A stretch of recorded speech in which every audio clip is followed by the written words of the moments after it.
জয় মা। কৃপাং কুরু মহাদেবী সুতেষু প্রণতেষু চ চরণাশ্রয়দানেন কৃপাময়ী নমস্তুতে। স্বামী পূর্ণাত্মানন্দ মহারাজের লেখা চিরন্তনী সারদা নামক গ্রন্থ থেকে আমাদের পাঠ চলছে স্বামীজির ভারত পরিক্রমা ও বিশ্ব পরিক্রমা এবং শ্রী শ্রী মা। আজ সপ্তম দিন পাঠ হচ্ছে। আগের দিনের পাঠে আমরা জেনেছি স্বামীজি আমেরিকায় শিকাগো ধর্ম মহাসভায় যাবেন বলে তার অনুষঙ্গীরা টাকা পয়সা তুলেছে, কিন্তু হঠাৎ স্বামীজির মনে হলো যে এটা তার নিজের মনের খেয়াল নয়, তো মায়ের আশীর্বাদ, মায়ের অনুমতি চায়।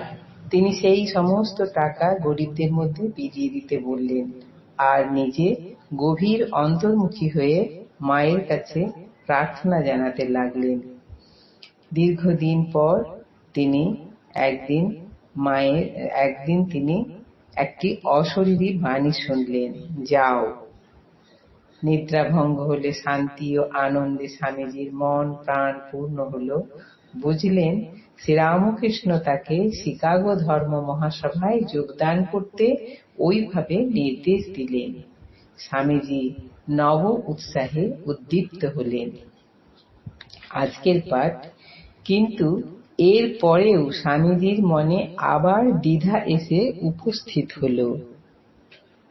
ভাবতে লাগলেন, তাঁর দর্শন কি সত্য, তার নিছক স্বপ্ন নয় তো? এই চিন্তা স্বামীজিকে আকুল করে তুলল। ঠিক সেই সময়ে তার মনে পড়ল শ্রী মায়ের কথা। তিনি তো জগন্মাতার চেতন বিগ্রহ এবং শ্রীরামকৃষ্ণেরও অপর সত্তা। তৎক্ষণাৎ স্বামীজি তাঁর ধর্ম মহাসভায় যোগদানের জন্য পাশ্চাত্য গমনের অভিপ্রায় নিবেদন করে শ্রী মাকে পত্র লিখলেন এবং জানতে চাইলেন এটা তার অভিপ্রেত কিনা। প্রায় দীর্ঘ 2 বছর পর তাদের সর্বস্ব এর সংবাদ পেয়ে স্বাভাবিকভাবেই শ্রীমা খুব আনন্দ লাভ করলেন। প্রায় দীর্ঘ 2 বছর পর তাদের সর্বস্ব এই সংবাদ পেয়ে স্বাভাবিকভাবেই শ্রীমা খুব আনন্দ লাভ করলেন।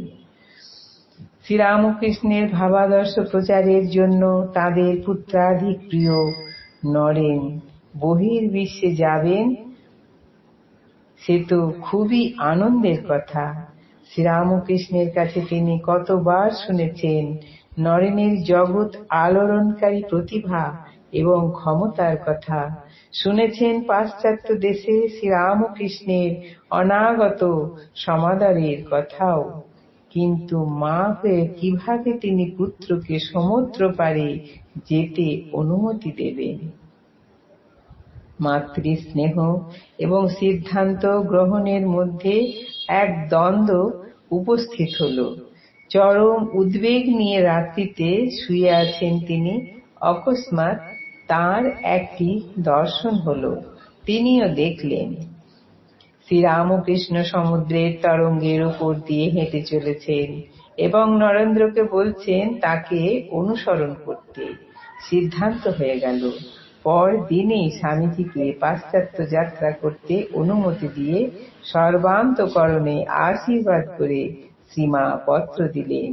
বললেন, নরেন্দ্রনাথের পাশ্চাত্য যাত্রা সর্বতোভাবে শ্রীরামকৃষ্ণের অভিপ্রেত। বললেন, শ্রীরামকৃষ্ণ তাকে জানিয়েছেন এতে জগতের কল্যাণ হবে। সুতরাং নরেন্দ্রের ওই বিষয়ে কোনো দ্বিধা সংশয়ের প্রয়োজন নেই। সেখানে অভূতপূর্ব সাফল্য নরেন্দ্রের জন্য অপেক্ষা করছে। তিনি প্রাণ ভরে আশীর্বাদ করছেন। ওই পত্রে তিনি কামারপুকুরে দৃষ্ট তাঁর পূর্বোক্ত দর্শনের কথাও স্বামীজিকে জানিয়ে দিলেন। আজ এই পর্যন্তই। জননীং শারদাং দেবীং রামকৃষ্ণাং জগদ্গুরুম পাদপদ্মে তয়ো স্থিত্বা প্রণমামি মুহুর্মুহুঃ। জয় মা।